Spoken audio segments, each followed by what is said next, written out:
as Brother Muhammad is so right to do. We begin everything in the name of Allah. But especially when we're talking about the history of the Ummah that He blessed each of us to be a part of, especially when we're talking about the history of the world that Allah subhanahu wa ta'ala is the author of, we want to remember Him and begin with His name. I want to start us off with a story here, inshallah. The story is of a young Roman soldier. His name is Heraclius. His father was also named Heraclius the Elder. His father was a great general of the Roman Empire. And at some point, his father embarked on a mission to change the character of that empire. And he launched a rebellion against the cruel, despotic, despised emperor named Emperor Phocas, which is a great name, but a terrible person. And Heraclius the Elder goes on this rebellion and takes his son with him and takes his armies with him, and his son is his chief lieutenant in this rebellion against the emperor, Heraclius the Younger, the main character of our story. And by the time Heraclius the Younger turns 40, his father has died. The rebellion has been going on for several years at this point. He's no longer the younger, he's just the Heraclius. And he is now in charge of fighting not one but two great wars. He's leading his father's rebellion against the Roman emperor, and he's fighting a war on behalf of the Romans against the Persian Empire, the two greatest empires in the world that had been fighting, by the time of Heraclius' birth, had been fighting for 600 years. For context, America has been around for 240 some years.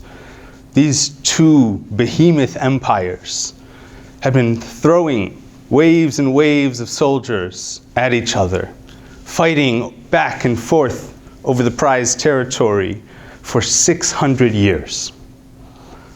And the prized territory that they were fighting over was Syria, Bilad al-Sham. Because by this point, the Roman Empire isn't in Rome.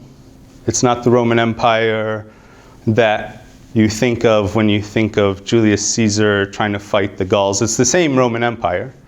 It's the same power structures. It's the same look and dynamic and forces that are operating in all these other parts of the world. But at this point, its capital has been moved from the city of Rome to the city of Constantinople, modern-day Istanbul, in modern-day Turkey. And that's now the most powerful city in the world. That's the heart of their empire. And the Persian Empire is based in the city of Ctesiphon, which is just outside of the modern-day city of Baghdad in Iraq. And the land between them is the prize. That's Syria, that's Damascus and Aleppo and Jerusalem and the gateway to Egypt. And that's what they're fighting over for 600 years. And the general line between them is somewhere along the Euphrates River, the Syrian desert, right there in the middle. And they go back and forth, and sometimes the Persians are winning, and they'll go as far as Damascus. And sometimes the Romans are winning, and they'll go as far as Nineveh, modern-day Mosul. And this war has been going on and on and on. But now Heraclius is fighting this rebellion against the Romans, against the Roman emperor.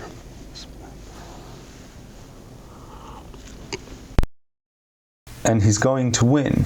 He takes his father's armies and he attacks Constantinople by land and by sea. And eventually they conquer the city. He finds Emperor Phocas and he kills him. And now Heraclius is the emperor of Rome. But he immediately has to turn around and deal with the Persians. Because during the Roman Civil War, the Persians decided to take advantage of the distraction and encroach into Roman territory. And they push through Syria and they enter Anatolia, modern-day Turkey. Turkey, and they keep pushing and pushing until they're almost at the city of Constantinople. And Heraclius has to reunify his army and go out and immediately attack the Persians. And he starts to push them back, and he drives them out of Anatolia and back into Syria. And now the Romans and the Persians are fighting like they used to at their height, and the Romans are bringing their most famous unit, the most famous infantry unit in history, the Roman legionnaire. And these are soldiers who would carry this great big rectangular shield, and when they would go into battle, the front row would all link their shields together, and then the men on the sides of the unit would link their shields together, and then the men in the middle would lift their shields above their head and form what's called testudo. This is the most famous classic Roman military formation, and they would move against their enemies in this great turtle shell of metal shields and steel spears, and they would go and they would fight. And the Persians have their most famous units, the Persian horse archers. The horse archers that came specifically from the eastern parts of Persia, from the place called Parthia. They were known as the Parthian horse archers. And they were so famous because, unlike most other horse archers, they could shoot while riding. Not only could they shoot while riding, they could ride away from you and turn around 180 degrees in their saddle and shoot you while they're retreating. And the other famous Persian military unit, the Cataphracts, was a Persian heavy cavalry soldier. It was an armored knight wearing scale armor on top of a fully armored horse. The Europeans wouldn't field a fully armored knight on top of a fully armored horse for another 500 years. This shows the technological development, the advancement in warfare that the Persians had achieved half a century, actually a full century, a full millennia, because they had been doing it at this point for the full 600 years of this war, before anyone in Europe was able to achieve such a thing. And you have massive, epic battles taking place back and forth. But Heraclius starts to lose. He starts to lose ground. The Persians are winning battle after battle, and they're pushing him back and back. And the Persians start taking over large portions of Anatolia, moving into that modern-day Turkey. And they take Damascus. And this is a huge blow to the Romans, because Constantinople is the political center of Rome. Egypt is perhaps the most famous agricultural land in the world. It's called the breadbasket of the Roman Empire. Most of the Roman Empire is fed through the produce of Egypt. But Damascus is the economic center of Rome. Damascus is the western end of the Great Silk Road. So everything that's being traded from China to Rome, or from Rome to China, is either starting or ending in Damascus. It's a huge economic treasure to whoever controls it. And the Romans love Damascus, and they love Syria. It's their most prized province. But the Persians have conquered Damascus, and they conquer Aleppo, and they go and they conquer even Jerusalem in Palestine. And when they're in Jerusalem, they go to the Church of the Holy Sepulchre, and they take the true cross. And this is a huge blow to the Romans, because the true cross is what the Christians believe to be the cross that Jesus, that Isa was crucified on. And the Roman Empire at this point has been a Christian empire for some 300 years. And so losing the true cross to the Persians is a huge blow to their morale. And the Persians continue to push the Romans back, to defeat them in battle after battle. And they push Heraclius all the way back to the walls of Constantinople, until all that Heraclius has is his capital, and ghulibat al-Rum. Rome has been defeated.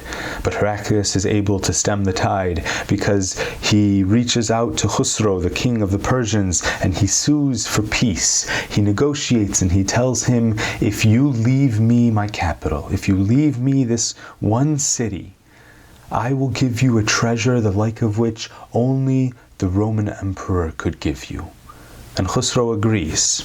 So Heraclius sends him 1,000 talents of gold. A talent is an old measure of gold that was equal to the weight of a full-grown person, about 110, 120 pounds of gold. And Heraclius sends him 1,000 talents of gold, and 1,000 talents of silver, and 1,000 silk robes, and 1,000 horses, and 1,000 virgins. And Khusro accepts the gift, and he leaves Constantinople alone. He leaves his armies outside. He doesn't attack.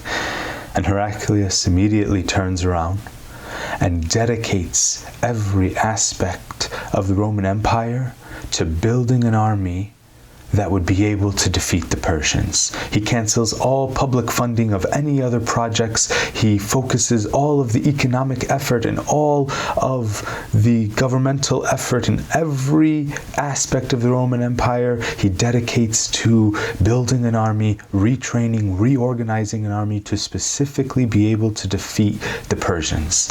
And about 10 years after he sued for peace, he comes out of the city with his new army and he attacks the Persians and he drives them back. He drives them out of Anatolia and he's given victory after victory and the Persians can't stop him, and he keeps pushing until he gets to Nineveh, to the modern day city of Mosul in northern Iraq, and he wins a massive victory over the Persian army and destroys most of the Persian army, scatters most of its leaders, and he wins this huge victory. And then he continues on. Now he's going deeper into Persian territory, and he goes to a city called Dastagerd. Dastagerd is not the capital of the Persian Empire. It's not far from the capital. The capital is Ctesiphon outside of modern-day Baghdad. Dastagerd is a little north of that, but Dastagerd is the city where the Persian royals had all of their palaces. And so when Heraclius comes to the city, Khusro is there. He immediately withdraws. Most of his army was destroyed outside of Nineveh. He's not going to be able to fight them. He flees to Ctesiphon. He goes, his army is broken. His generals, his nobles are abandoning him. He goes, he fortifies Ctesiphon, he destroys all of the bridges over the Euphrates River so the Romans can't cross, and then he waits there. And Heraclius realizes he's not going to be able to attack them. He's stretched his army all the way across Anatolia and Syria and Egypt. He doesn't want to continue fighting the Persians deep into their territory, so he says, "We've taken back more from you than you took from us. We're going to leave it here." He goes back to Dastagerd and he frees Khusro's son. Khusro had imprisoned his own son. We're going to see this a lot in this history, even in the Muslim world, unfortunately. Royal families don't have great internal politics. It's not really the best dynamic that you want to be exposed to. So Kavad is his name, Khusro's son. He's imprisoned in Dastagerd and Heraclius frees him. He frees him because he wants to leave a thorn in Khusro's side. He knows Khusro and Kavad are fighting. Kavad is trying to take Khusro's throne. He knows if he frees him, Khusro is going to have to deal with his son before anything else can happen. And as thanks for freeing him, Kavad gives Heraclius the true cross that the Persians had taken 10, 12 years earlier. And now Heraclius, who's a very pious, worshipful, devout Christian, in addition to being this powerful emperor, he finally has the true cross back. He's taken all of this territory back. He's got the true cross, and he wants to show the rest of the Roman Empire just how strong and victorious they are, how blessed by God they are. So he takes the true cross on a tour of the Roman Empire. He goes city to city, letting everybody see that they've taken it back, that they've destroyed the Persians, that they've made up for the humiliation they faced 10 years earlier. And he ends his tour in Damascus, and then he gets on foot, and he walks as a pilgrim from Damascus to Jerusalem, on foot with all of his soldiers and all of his generals, and they're carrying the true cross with them, walking to Jerusalem as an act of pilgrimage. An act of humility in the eyes of God. And he goes back to Jerusalem and he returns the true cross to the Church of the Holy Sepulchre. He is now the most powerful man in the world. He's been given the most spectacular victory a political victory, an economic victory, an imperial victory, and a religious victory. He's reclaimed the pride of Christianity. He's taken back the true cross, and he's restored it to the Church of the Holy Sepulchre, and he's in Jerusalem. And the year is 628. And one night, while he's in Jerusalem, he has a dream. And he says, I looked up at the night sky, and I saw all the stars, and they told me, the leader of a people who practice circumcision has come, and he will conquer all that you have conquered. What does this dream mean? So he goes to his nobles. He explains it to them, and they say the only people that practice circumcision are the Jews. And we've killed the Jews so many times. They're not a problem, because the Jews always sided with the Persians, because the Romans always massacred the Jews. So every chance they got, they would side with the Persians and rebel against the Romans. And whenever the Romans took control over Palestine, again, they would punish the Jews. They would kill them, exile them. And relations between the Romans and the Jews had been terrible since the Romans first conquered Jerusalem and started oppressing the Jewish people. And in the year 70 CE, some 600 years earlier, the Romans had destroyed the Temple of Solomon and exiled most of the Jews. So Heraclius' nobles tell him the Jews are not a problem, and they advise him not to worry about the dream. But while they're talking to him, a messenger from Banu Ghassan comes to Heraclius. And Banu Ghassan, called the Ghassanids in English, are a vassal state of the Roman Empire. They were an Arab tribe, but they were Christian. They had their own kingdom. Unlike most Arab tribes, they had a king, they had a kingdom, and they were a Christian tribe. And they served the Roman Empire. They weren't entirely controlled by them, but essentially they were part of the Roman Empire. So this Ghassanid messenger comes to him and says, there is a messenger from the Arab tribes of the deep Arabian Peninsula who has come to Syria and he's looking for you. He has a letter for you. And Heraclius says, send me the letter. Go find this messenger, send him to me, and I'll take this letter. And the Ghassanid messenger leaves. And then Heraclius has a thought. He tells one of his guards, go back and find that Ghassanid messenger. Go grab him quickly and ask him if the Arabs circumcise. Because Heraclius is the emperor of the Romans. His big concern are the Romans, the Greeks, the Persians. He doesn't think about the Arabs. They have this one vassal tribe. They live in the desert. The rest of them are so deep in the Arabian Peninsula, nobody's ever cared to do anything about them. They're not on his mind. They're not on the minds of his counselors. But he has this thought. Go ask him, do the Arabs practice circumcision?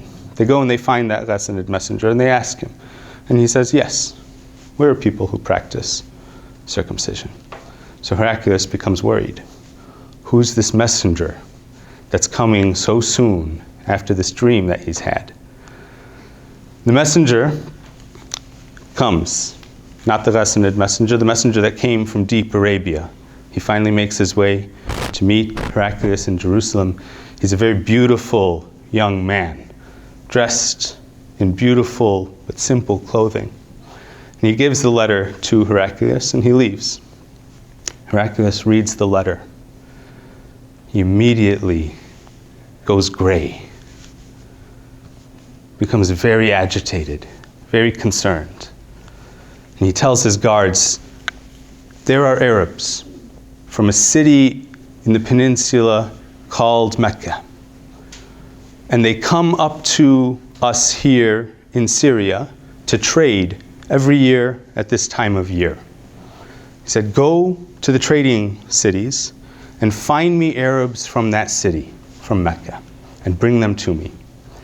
So his soldiers go out and they find a group of Arabs from Mecca in one of their trading cities.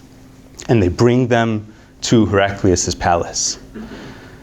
And the Arabs are terrified. They've always just been these tribal people who live in these small cities, who fight their own wars, who don't get involved with these great big empires. And now the emperor of the most powerful empire in the world is calling them to go across Syria to meet with him in his palace. So they're all scared. And they come in and Heraclius tells them, which of you is closest in relation to the man from your city who's claiming to be a prophet? And one of them stands forward. He says, my name is Abu Sufyan. I am the cousin of that man you're talking about. And he says, come forward. And he tells his translator, Heraclius speaks Greek, the Arabs speak Arabic, they use translators. He tells his translator, tell the other ones to stand behind him, and I'm going to question him. And if he says anything that they disagree with, if he lies to me, I want them to give me a signal. And Abu Sufyan says in his own narration of this account that I was surely going to lie, except that he made it so that I knew I would be humiliated in front of my own people if I did. So he asks Abu Sufyan, he says, this man who claims to be a prophet, is he from a noble family? And Abu Sufyan says, yes. He comes from the most noble family amongst us. And he asks him, were any of his ancestors kings? And Abu Sufyan says, no, we have no kings in our culture. And he asks him, who are the ones that follow him? And Heraclius asks, is it the rich that follow him or the poor? And Abu Sufyan says, it's the poor. And he asks, has anyone from your people ever claimed prophethood before? And he says, no. And Heraclius asks, was he trustworthy? Did he ever lie to you before he made this claim of being a prophet? And Abu Sufyan says, no, he was the most truthful amongst us. And Heraclius asks, does he ever break his promises? And Heraclius says, no, we're in a truce with him right now, and we don't know what he's going to do, but he's never broken a promise before. And Abu Sufyan says in his own narration, that was the one dig I could get at the Prophet. That was the one thing that I could say. I wanted to say something, and the only thing I could say was, maybe he'll break the truce later. And Heraclius says, you're at war with him. And Abu Sufyan says, yes. And Heraclius says, how do the battles go for him? And Abu Sufyan says, sometimes he's victorious, and sometimes the victory is ours. And Heraclius asks, are the numbers of his followers increasing or decreasing? And Abu Sufyan says, they increase every day. And Heraclius asks, once somebody has joined his religion, do they ever leave? And Abu Sufyan says, no. And finally Heraclius asks, what is it that he commands you to do? What is he calling you toward? And Abu Sufyan says, he calls us to worship one God and no God but that God. And he calls us to be trustworthy. He calls us to be chaste. He calls us to abandon the religion of our forefathers, but to be careful and protective and to maintain our ties of kinship. And Heraclius says, I asked you if he was noble, if he came from a noble family amongst you. And you said yes. And this is the pattern of God, that all of his prophets are from the noble families of the people that they're sent to. And I asked you if anyone before him had ever claimed to be a prophet. And you said no. Had you said yes, I would have thought that he was just copying the other guy. And I asked you if he was trustworthy before he made this claim. And you said he was the most trustworthy. And I asked you if he keeps his promises. And you said he's never broken a promise. And this is the habit of the messengers of God. And I asked you if his companions are increasing or decreasing. And if once faith has entered their heart, does it ever leave? And you said no. They're increasing and their faith never leaves their heart. And this is the way of truth. When it enters the heart, you never want to be apart from it. And I asked you what he commands you to. And you said that he commands you to worship one God and no God but him. And he commands you to be chaste, to be truthful, to maintain your ties of kinship.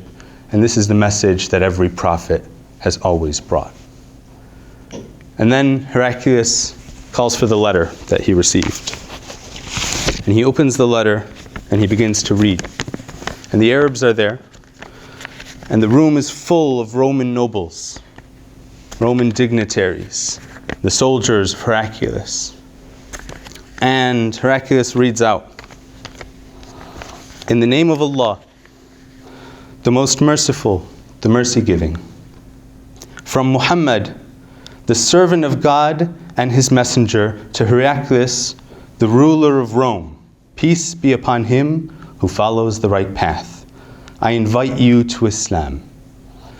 If you become a Muslim, you will be safe and your reward will be doubled. And if you reject, you will violate the religion of your own people." And Heraclius says, these are the words of a true prophet of God. And immediately, all of the Romans that are gathered in this palace start crying out, start arguing. There's a huge uproar and there's bustling and people are moving and people are yelling at Heraclius and yelling at each other, and the guards immediately come and take Abu Sufyan and the other Arabs and they take them out of the palace, they escort them out, they send them on their way. And Abu Sufyan sees, as he's leaving, all of these Romans arguing and running around and yelling, and they're yelling at Heraclius and they're fighting back and forth, and then he's ushered out of the palace. And he says to his companions, "If this question of Muhammad has gotten so prominent that even the Roman emperor, even as he actually says, that even the king of Banu Asfar, which is what they called the Romans, and Asfar is yellow, Banu Asfar, the yellow tribe, the yellow people, even if the king of Banu Asfar is afraid, then surely nothing will stop Muhammad until he has conquered all the world that we know." I tell this story, even though most of it doesn't have to do with what we think of when we think of the beginnings of the history of Islam, because this lecture series has 3 goals. The first goal is to take us through the 1,000 years of Muslim history that have been erased from the history books that we've been given. There are 1,000 years, there are 1,400 years of history that we are taught almost nothing about, for reasons that are actually part of the story that we're going to cover over the next 14 lectures. It's part of the history and it'll become clear, inshallah. But also because of the second purpose of this lecture series. So the first is, inshallah, to give us an outline of the history of this ummah that many of us are lacking, and to help to place many of those great stories that we've all become so familiar to hearing in khutbahs and in lectures and here and there, but we don't really know where those stories belong in all of the history that we're given. Inshallah, we'll have something of an outline of this history. We'll hit the high points, the greatest stories, and will give us a structure to start to place those stories in as we go forward in our lives and as we fill in the rest of the details on our own, inshallah. The second point, the second goal of this lecture series is to connect the 2 histories that we've all been working with for most of our lives. We all know some of the seerah. We all know the stories of the great ancient prophets. We know about Nuh alayhi salam and his ark. We know about Musa alayhi salam splitting the sea. We know about Isa alayhi salam healing the sick and resurrecting the dead. We know these stories. We believe them. We know that they really happened.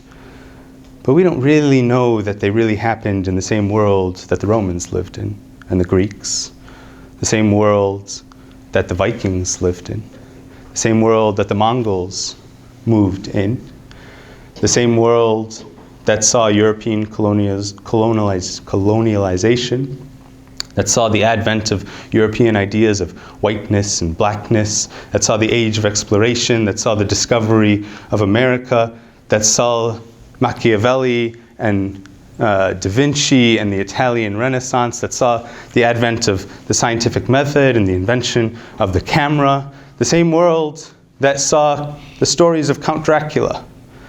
The same world that saw the Pirates of the Caribbean movies. We don't really connect those worlds. But everything that I just mentioned, all the way down to the Pirates of the Caribbean movies, are connected to and better understood in the context of the history of the Muslim Ummah. And we have a problem. Yes, there's another problem in which there are ancient civilizational level forces that work very hard to erase big chunks of history. But we have another problem in ourselves. And we tend to mythologize our own history. We believe it, we know it happened, but we say that it happened, it's the same world, but maybe on an alternate timeline. Right? We're not going to mix those things as much as possible, but if we do, if we let those histories touch, we're going to see that they fill in holes in each other, and they give us a much more complete, vibrant story of the world that we live in. And they give us a much better understanding of who we are and where we come from. And there's a third goal. So the first goal is to teach us something of the history of our ummah that perhaps we didn't know before.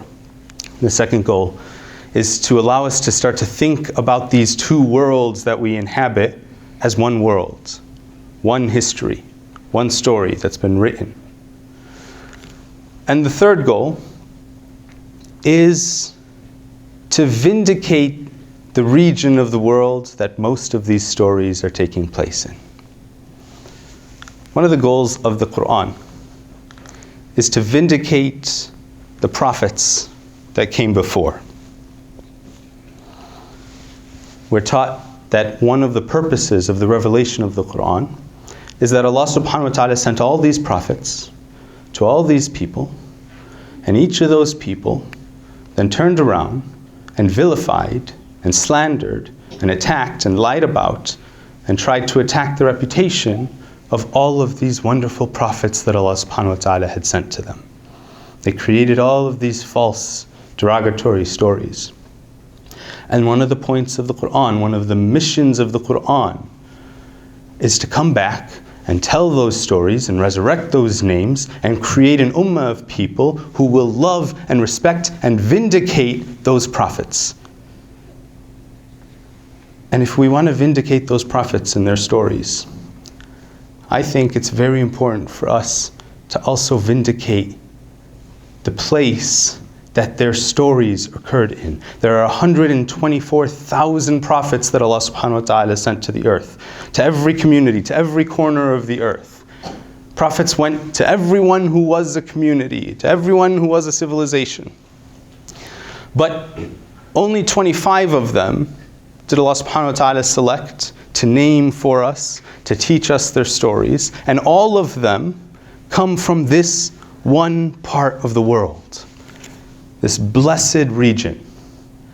And there is no other place in the world that is as vilified today as that region. All of us are affected by this. When we think of the Middle East, we think of perpetual wars. We think of a place that's somehow naturally unstable. We think of a place that just can never find peace. My sister was taking a history class a little while ago, and somebody asked, and the teacher asked, why do you think the crusades were launched? Why do you think Europeans went on crusades to the Middle East? And one of the other students said, to bring peace to the Middle East. Which is hilarious, and we'll see why in a few lectures, inshallah. Right? But that's how we think of that place. It's a backward, broken place in which nothing great can ever really be achieved because one religion is going to try to kill the other religion and people can't get along with each other and there's all of this fighting, and that's just how people are over there, and that's just what that place does to people. Right? But that could not be farther from the truth. So one of the goals of this lecture is to show us what that place is really like in history. That yes, maybe there's wars there now. Maybe things are torn up and torn asunder. But there's a history that brought that place into that situation. So, with what time we have left, 15 minutes, we'll address that third point, inshallah. We'll move on to addressing the history with each of the successive lectures. We have 14 lectures, and it's a simple matter of covering 100 years in each lecture, and that'll bring us up to today to help to kind of give us something of a structure of that history. And throughout that, we're going to be trying to connect world history that you learned in class with Islamic history that has been mostly restricted to Islamic studies courses that take place in the last hour of the day, if anything, or Sunday school. But for now, I want to address the last point, the vindication of the Middle East. First of all, we have to ask, why is it called the Middle East? Right? And there's a more extensive history that we'll get into in one of our coming lectures, but basically it's named by British imperial officers based in India in the 1800s, who divided the world up into military zones, zones of colonization. They had the Far East, they had the Middle East, which for them at the time referred to Afghanistan, mostly Afghanistan, parts of India, a little bit of Central Asia. And then they had the Near East, which is what we call the Middle East today. And over time, those geographic areas just kind of shifted until we get the Middle East today. But the most problematic part of that term is the whole East part. Because at some point in history, it was seen as important to draw a line down the middle of the world, with that line being pretty dramatically shifted westward, so that we can identify one part of the world as west and the rest of the world as east. Right? And there was very careful work done to make sure that the part of the world that we want to talk about for the rest of this series was in that eastern part of the world. Right? Whatever word you put in front of it didn't really matter, Near East, Middle East, some other East. But we had to make sure that it was East. Why? Because every single person who knows anything about history knows that when you study Western civilization, where do you start? Western civilization is born in Mesopotamia, Iraq. Some people will say Egypt. Right? Depends on your definition. If you're a historian, you'll say that civilization, all civilization in the world, we're not just talking about Western civilization, but the first civilizations were born 5,100 years ago in Iraq when writing was invented. They say writing is the most important thing to a civilization. So when writing is invented, that's when civilization starts. And writing is first invented in Sumeria by the Sumerian Empire, what's called Sumerian cuneiform, the very first form of writing in the world. And that takes place in northern Iraq today. Right? So historians will say 5,100 years and civilization begins in Iraq.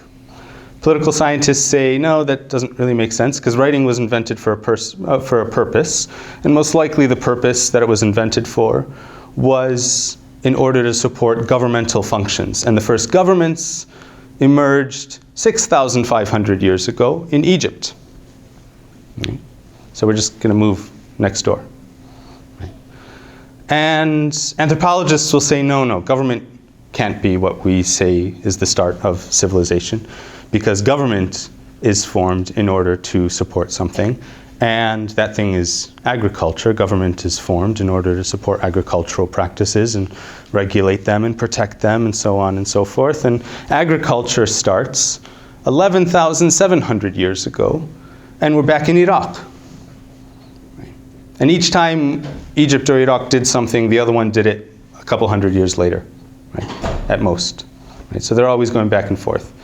Iraq did writing first, but Egypt did government first, but Iraq did agriculture first, and then the other picked it up within a century, mostly. And all of these guys will come in and say, where does religion play in all of this? And they'll say, well, religion is invented by people who want to create control structures so that they can get people to take part in agriculture, so that they can get people to take part and follow governments. And so we invent the concept of religion in order to have powerful classes be able to manipulate weaker, larger classes into going along with the rules that we're setting up in order to support agriculture and government and all of that.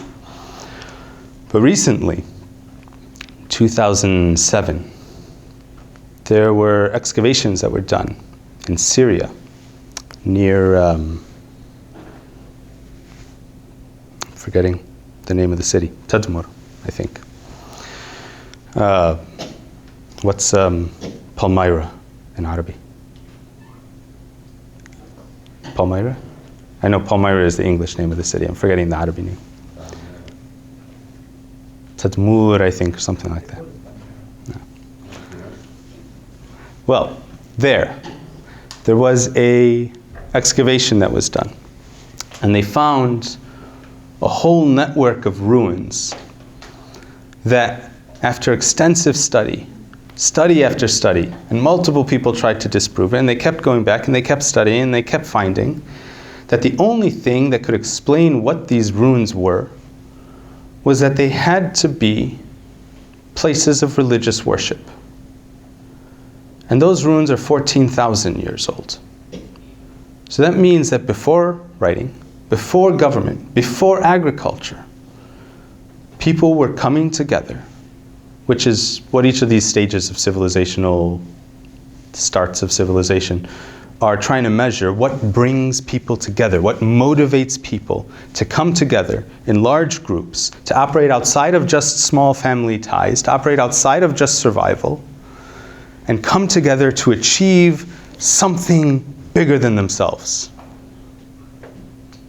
And now we find that there are religious buildings, there are religious structures of some kind. Most likely they weren't buildings with walls and roofs, but some other kind of structure that people were constructing for religious purposes, to worship.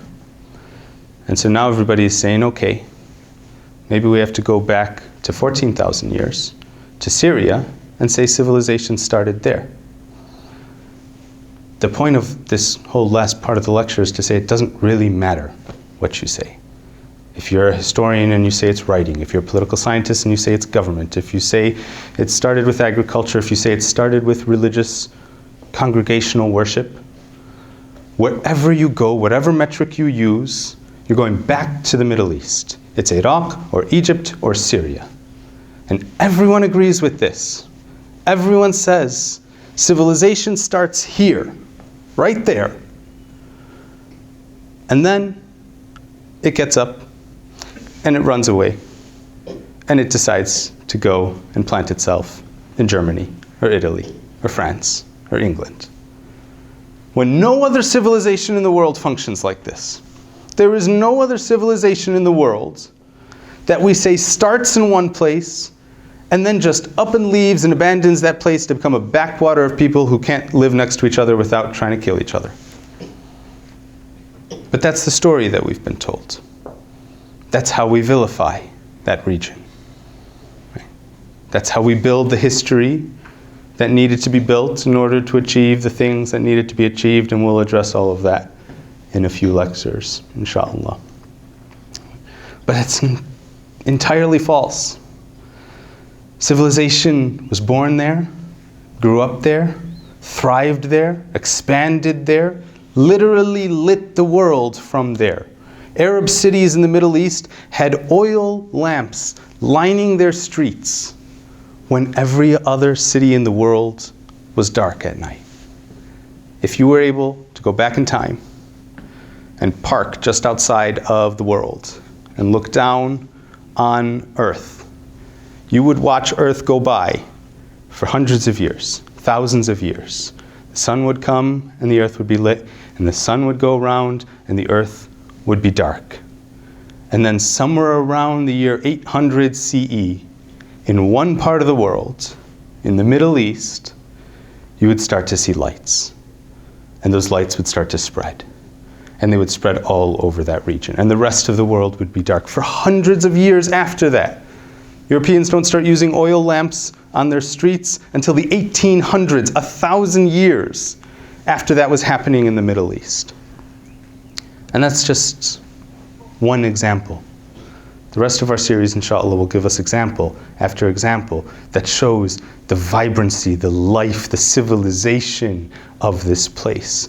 It'll tell us the exact opposite, that there's something about this place that fosters civilization, that fosters life and growth and beauty, and that all of that has been hidden from us. We need to go back and we need to understand that. If we say that civilization started 5,100 years ago, and I'll leave you with this fact to think about. If we're talking 51 centuries of civilization in the Middle East, of those 51 centuries, of that place that we all think is just this constantly war-torn, chaotic place, 47 centuries saw that place as home to one of the greatest powers in the world, whichever one it was, whether it was Egypt or Babylon or Assyria or the Umayyads or the Abbasids, the Ottomans, whatever power was functioning in that part of the world. For 47 centuries out of 51 centuries, there were great powers rooted in that part of the world.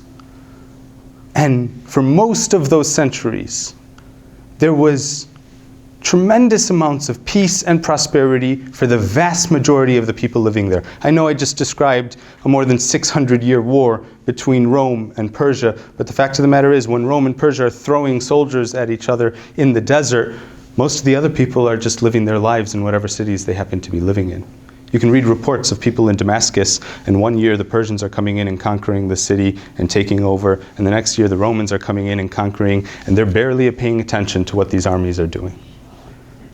Because that kind of power rooted in that kind of civilizational space allows for that prosperity, allows for people to live their lives, the goal of any civilization. Out of 51 centuries, there have been 4 centuries where you have not had a great power rooted in the Middle East. The 2 centuries after the Mongol invasion of the Muslim world, and the last 2 centuries. That's it. And after the Mongol invasion of the Muslim world, you didn't necessarily have a superpower rooted in the Middle East, but actually, and we'll get to this in a few lectures, you had one of the most vibrant times of civilization, of development, of the expansion of ideas and art and literature and poetry, and some of the coolest soldiers ever to be developed in the world will come out at that time as well, and that'll be fun to talk about. So, inshallah, we ask Allah subhanahu wa ta'ala to bless our time here together over however much time we're given, to try and learn something about the ummah that He blessed us to be a part of, to try and learn something about where we come from and why we're here now, to try and help us to develop a sense of connection to the world, to an amazing world that we have been a part of. The library will be closing in 15 minutes. Computer users, please save your work. If you have library equipment to return or items to check out, please do so at this time. Thank you. I think that's a good place to stop, inshallah. We ask Allah subhanahu wa ta'ala to bless our time here together, inshallah. And jazakumullahu khairan to everyone for coming here today. Assalamu alaikum wa rahmatullahi wa barakatuh.